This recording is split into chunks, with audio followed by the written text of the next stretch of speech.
भय बिनु होई न प्रीति पर निबंध। भय बिनु होई न प्रीति, ये दोहा गोस्वामी तुलसीदास द्वारा रचित रामचरितमानस में आता है। इसका शाब्दिक अर्थ है कि भय के बिना प्रेम नहीं होता।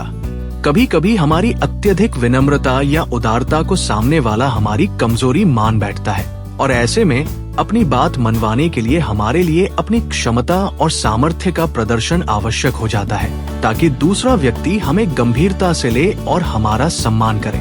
जब तक किसी के मन में अनुशासन का भय नहीं होगा, तब तक प्रेम, मर्यादा और आदर जैसी भावनाएं टिक नहीं सकती। इस सूत्र का सबसे सटीक और प्रसिद्ध उदाहरण हमें स्वयं रामचरितमानस में तब मिलता है, जब भगवान राम लंका जाने के लिए समुद्र से 3 दिनों तक विनम्रता पूर्वक मार्ग मांगते हैं। अथक विनती के बावजूद जब समुद्र कोई प्रतिक्रिया नहीं देता, तो मर्यादा पुरुषोत्तम राम क्रोधित होकर धनुष पर बाण चढ़ा लेते हैं। राम के रौद्र रूप को देख समुद्र देव तुरंत प्रकट होते हैं और हाथ जोड़कर कहते हैं, भय बिनु होई न प्रीति गोसाई। इस भय के बाद ही समुद्र ने राम जी को लंका तक पहुंचने का मार्ग बताया। ये प्रसंग दर्शाता है कि जब प्रेम और विनम्रता काम न आए, तो अपनी क्षमता का यथोचित प्रदर्शन आवश्यक हो जाता है। इतिहास गवाह है कि जहाँ भय का संतुलित प्रयोग हुआ, वहाँ सभ्यता ने प्रगति की।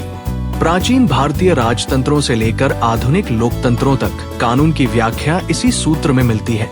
नागरिक स्वतंत्र है, किंतु इस स्वतंत्रता की सीमा वहीं तक है जहाँ वो दूसरों की स्वतंत्रता में हस्तक्षेप न करे। ये मर्यादा स्थापित होती है कानून के भय से।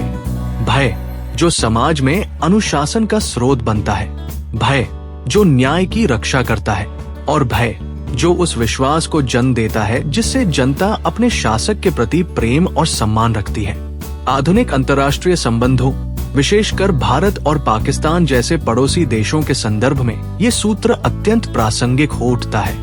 भारत हमेशा से पड़ोसी प्रथम की नीति पर चलते हुए पाकिस्तान के साथ शांति और सौहार्दपूर्ण संबंध चाहता रहा है। उसने अनेक बार दोस्ती का हाथ बढ़ाया है, विनम्रता और संवाद के माध्यम से समस्याओं को सुलझाने का प्रयास किया है। हालांकि अक्सर ये देखा गया है कि पाकिस्तान की ओर से इस प्रेम और सद्भावना को कमजोरी के रूप में देखा गया है, और इसका जवाब सीमा पार आतंकवाद, घुसपैठ और अस्थिरता फैलाने के प्रयासों से दिया गया है। ऐसे में भारत के लिए अपनी राष्ट्रीय सुरक्षा और संप्रभुता को बनाए रखने के लिए अपनी सैन्य शक्ति और दृढ़ इच्छा शक्ति का प्रदर्शन करना आवश्यक हो जाता है। जब भारत ने सर्जिकल स्ट्राइक या बालाकोट जैसी जवाबी कार्रवाइयां की, तब पाकिस्तान को भारतीय क्षमता का भय महसूस हुआ, जिसके बाद उसकी नापाक हरकतों में कुछ कमी देखने को मिली। यह सूत्र यहाँ भी सिद्ध होता है कि बिना भय के प्रीति असंभव है। यह सूत्र व्यक्तिगत स्तर पर भी उतना ही प्रासंगिक है।